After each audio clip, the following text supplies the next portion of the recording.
ഇന്ത്യക്കെതിരെ വിഷം ചീറ്റി ലഷ്കർ ഇ തോയ്ബ എന്ന ഭീകര സംഘടനയുടെ സ്ഥാപകൻ ഹാഫിസ് സയ്യിദ്.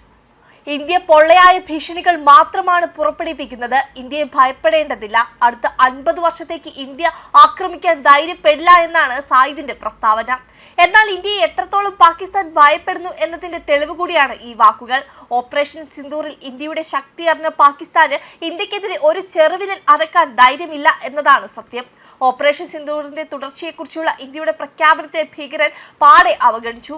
ഭീകരന്റെ അനുയായിയും പഹൽഗാം ആക്രമണത്തിന്റെ സൂത്രധാരനും ഭീകര സംഘടനയായ ലഷ്കർ ഇ തോയ്ബയുടെ ഡെപ്യൂട്ടി മേധാവിയുമായ സൈഫുള്ള കസൂരി തന്റെ സോഷ്യൽ മീഡിയയിലെ പുതിയ വീഡിയോയിലാണ് ഇക്കാര്യം പറഞ്ഞത്.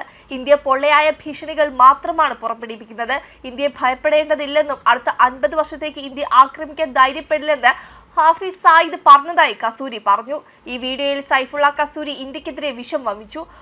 ഹാഫിസ് സയ്യിദിനെ ഉദ്ധരിച്ചാണ് ഈ അവകാശവാദം ഭീകരർ ഉന്നയിക്കപ്പെട്ടത്. 1.5 മാസം മുമ്പ് ഹാഫിസ് സയ്യിദ് പങ്കെടുത്ത ഒരു സമ്മേളനത്തിൽ താൻ പങ്കെടുത്തിരുന്നുവെന്ന് സൈഫുള്ള കസൂരി പറഞ്ഞു. ഈ കൂടിക്കാഴ്ചയിൽ പാകിസ്ഥാനെ ആക്രമിക്കുമെന്ന ഇന്ത്യയുടെ നിരന്തരമായ ഭീഷണികളെക്കുറിച്ചും ഈ ഭീഷണിയെ എങ്ങനെ കാണണമെന്നും ഒരു പാകിസ്ഥാനി ഹാഫിസ് സയ്യിദിനോട് ചോദിച്ചു. തുടർന്ന് ഇന്ത്യയുടെ പൊള്ളയായ ഭീഷണികളെ നമ്മൾ ഭയപ്പെടേണ്ടതില്ല, 6 മാസം മുമ്പ് അള്ളാഹു ഇന്ത്യക്ക് മേൽ ഇത്രയും ആഴത്തിലുള്ള മുറിവ് ഏൽപ്പിച്ചതിനാൽ അടുത്ത 50 വർഷത്തേക്ക് വീണ്ടും നമ്മെ ആക്രമിക്കാൻ ധൈര്യപ്പെടില്ല എന്നാണ് ഹാഫിസ് സയ്യിദ് പ്രതികരിച്ചതായിട്ട് സൈഫുള്ള കസൂരി പറഞ്ഞത്. അതേസമയം പഹൽഗാം ആക്രമണത്തിന് മറുപടി നൽകുന്നതിന്റെ ഭാഗമായി 22 മിനിറ്റ് കൊണ്ടാണ് 9 ഭീകര കേന്ദ്രങ്ങൾ ഇന്ത്യ തകർത്തത്. ഇന്ത്യയുടെ കര, വ്യോമ, നാവിക സേനകൾ ചേർന്നാണ് ആക്രമണം നടത്തിയത്. പാക് പഞ്ചാബിലെ 5 കേന്ദ്രങ്ങളും പാക് അധിനിവേശ കാശ്മീരിലെ 4 കേന്ദ്രങ്ങളും ഉൾപ്പെടെയുള്ള 9 ഭീകര കേന്ദ്രങ്ങളായിരുന്നു ഇന്ത്യ ലക്ഷ്യം വെച്ചത്. ഈ കേന്ദ്രങ്ങൾ തന്നെ ആക്രമിക്കാൻ ഇന്ത്യക്ക് കാരണമുണ്ടായിരുന്നു.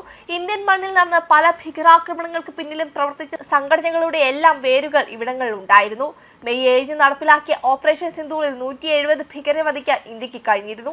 പാകിസ്ഥാനിലെ പ്രധാന ഭീകര കേന്ദ്രമായ ബഹോൽപൂരാണ് ഏറ്റവും അധികം തിരിച്ചടി നേരിട്ടത്.